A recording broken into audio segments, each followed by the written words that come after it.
चलो अच्छा है, जब से ये सुधीर काम पर लगा है ना, अकाउंटेंट वाला काम तो प्रॉपर डिटेल्स के साथ आता है, वरना वो जो पहले वाला अकाउंटेंट था बहुत घपला करता था। सब ठीक है।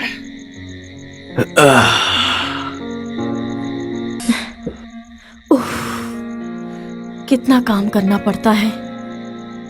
कामिनी चली गई गांव, सब काम संभालना पड़ता है, थक गई।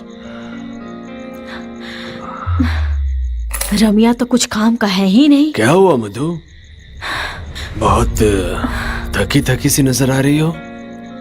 ओह, क्या करूं, आपके लाडले कामिनी जी वो तो आई नहीं, नौकरानी वो तो चली गई है गांव ना, और घर के सारे काम मेरे और बेचारी मंदाकिनी के ऊपर आ चुकी है। और आपकी लाडली बेटी रामिया, वो तो घर के कामों में हाथ बटाती नहीं। देखो ऐसा है कि तुम ना रामिया को इन चीजों में मत फंसाओ। वैसे कहने के तो वो आपकी सौतेली बेटी है, लेकिन आपने भी तो उसको राजकुमारी की तरह पाला है। तुमने भी तो मेरे बहू और बेटे को सगी माँ से ज्यादा प्यार दिया है।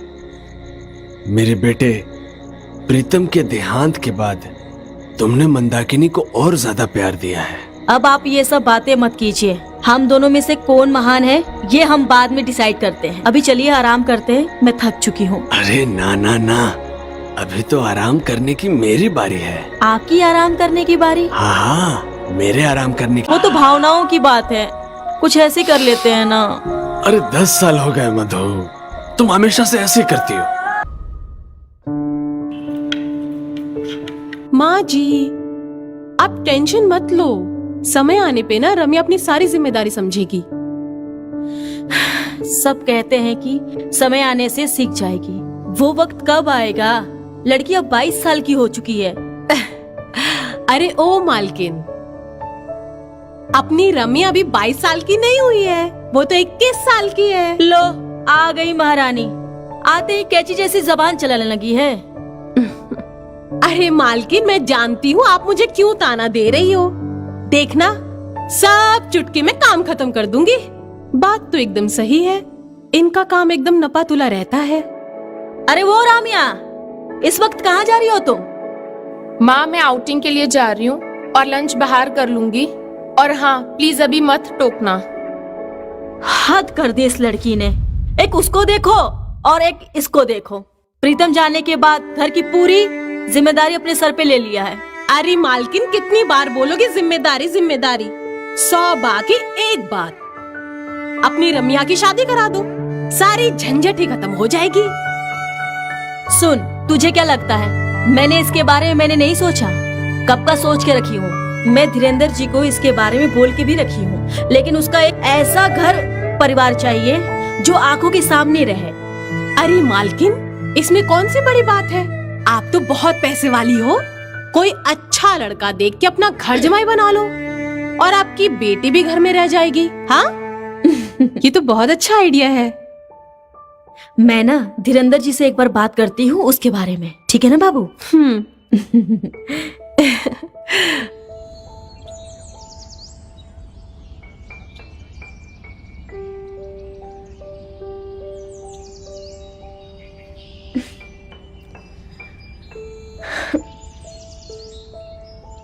कामिनी ने तो बहुत अच्छा आइडिया दिया है।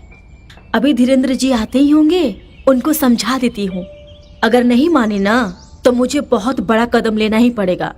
इतना लाड दुलार भी अच्छा नहीं है। क्या अच्छा नहीं है? कुछ नहीं, छोड़िए। अच्छा, तो तुम्हारे इस कुछ नहीं के चक्कर में तुमने मुझे भरी दोपहर में ऑफिस से यहाँ बुला लिया। वो क्या है ना कि मैं रामिया की शादी के बारे में ही सोच रही थी। ऐसा होता कि हम लोग घर जमाई लेकर आते, ऐसा होगा कि रामिया बेटी की शादी भी हो जाएगी और वो हमारे नजरों के सामने भी रहेगी। मैं उसके बारे में तुमसे बात करने ही वाला था, और मेरी नजर में एक लड़का है। कौन? अरे तुम्हें वो याद है, सुधीर अपना अकाउंटेंट, वो एक नेक लड़का है और शरीफ भी। भाई मैं तो ये समझता हूँ कि एज ए घर जमाई वो मुझे बहुत पसंद है। सही कहा आपने, भले वो अनाथ हो लेकिन संस्कारी भी है।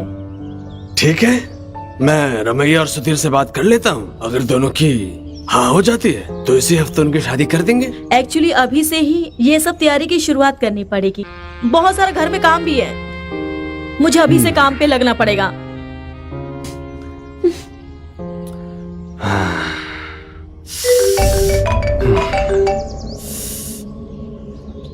अभी के अभी दीपा होटल में पहुंच, फास्ट।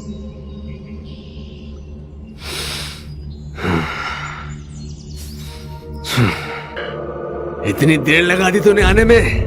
हाँ,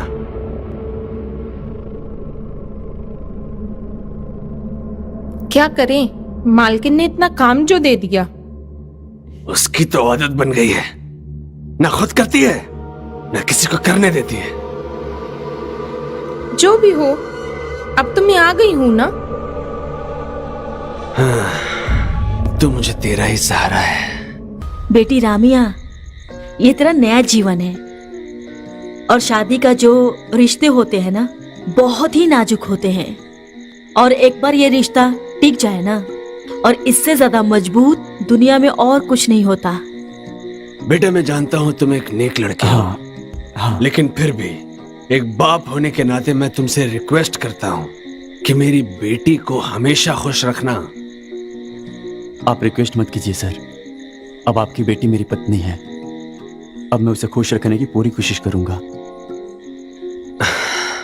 तो ठीक है बेटा, लेकिन एक बात जो है ना, अब मुझे ये सर कहना छोड़ दो। अरे डैड, पापा, ससुर जी कुछ भी बोल सकते हो, लेकिन अब सर मत कहना, ठीक है? ठीक है पापा जी। चलो खुश रहो, चले जी। अभी तेरी जिंदगी पूरी अलग हो चुकी है और तुझे सब कुछ तौर तरीके तो सीखने पड़ेंगे ना। कम ऑन मम्मा, आज कि अलग अलग लेक्चर दे रहे हो। कौन किसको लेक्चर दे रहा है भाई? अरे कुछ नहीं, मैं रामिया बेटी को शादी के बाद की जिंदगी के बारे में समझा रही थी। अरे मधु, अब ये जिम्मेदारी इन दोनों की है, इन दोनों को अकेला छोड़ दो। आओ हम बाहर चलते हैं। ठीक है, ठीक है। चलो चलो। वैसे तो मुझे पता तो नहीं है कि मैं आपको पसंद आया हूँ कि नहीं। हो सकता है आपको मेरा स्टेटस भी ठीक ना लगा होगा। ऐसी कोई बात नहीं है। अगर पापा ने आपको मेरे लिए चुना है तो सही चुना होगा, कुछ तो अलग बात होगी आप में। जी, ऐसा बिल्कुल भी नहीं है। और मैं आपके लिए एक गिफ्ट लेकर आया था, तो हो सकता है वो आपको अच्छा ना लगे, पर दिल से लाई हुई हर चीज खूबसूरत होती है। आई एम श्योर आपकी लाई हुई हर चीज मुझे पसंद आएगी।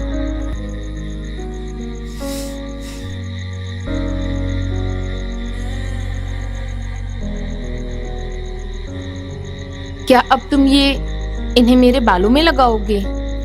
नहीं,